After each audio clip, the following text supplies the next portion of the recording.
خواب خوشی وقت سحر دیدم و یادم نرود.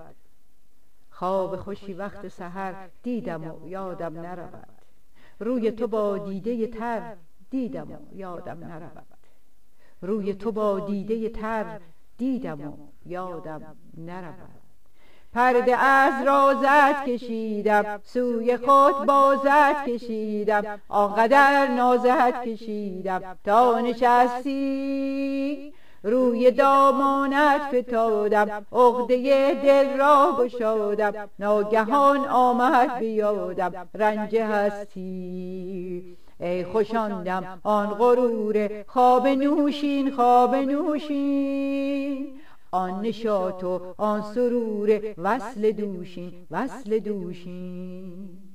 با تو می گفتم غم و درد جدایی، همچنان نی با نوای بی نوایی. وای از این دیر آشنایی.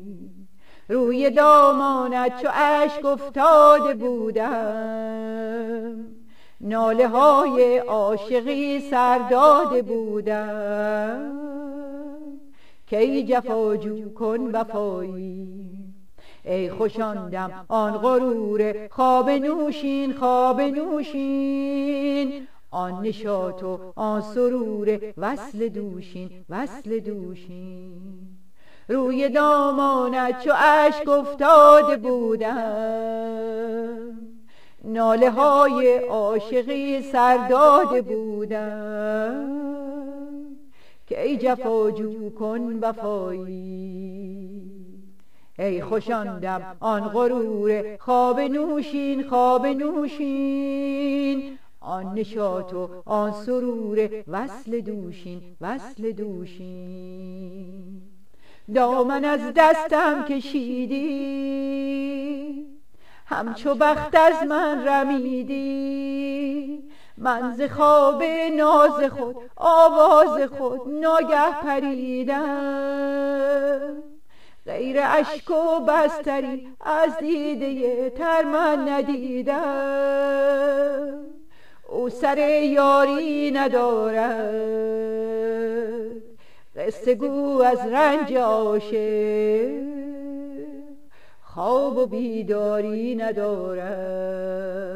ای خوشاندم آن غرور خواب نوشین، خواب نوشین، آن نشاط و آن سرور وصل دوشین، وصل دوشین. دامن از دستم کشیدی، همچو بخت از من رمیدی. من ز خواب ناز خود آواز خود ناگه پریدم. غیر اشک و بستری از دیده تر من ندیدم. او سر یاری ندارد، قصه گو از رنج عاشق، خواب و بیداری ندارد. ای خوشاندم آن غرور خواب نوشین، خواب نوشین، آن نشاط و آن سرور وصل دوشین، وصل دوشین. ای خوشاندم آن غرور خواب نوشین، خواب نوشین، آن نشاط و آن سرور وصل دوشین، وصل دوشین. روی دامانت چو اشک افتاده بودم، ناله های بی کسی سر داده بودم.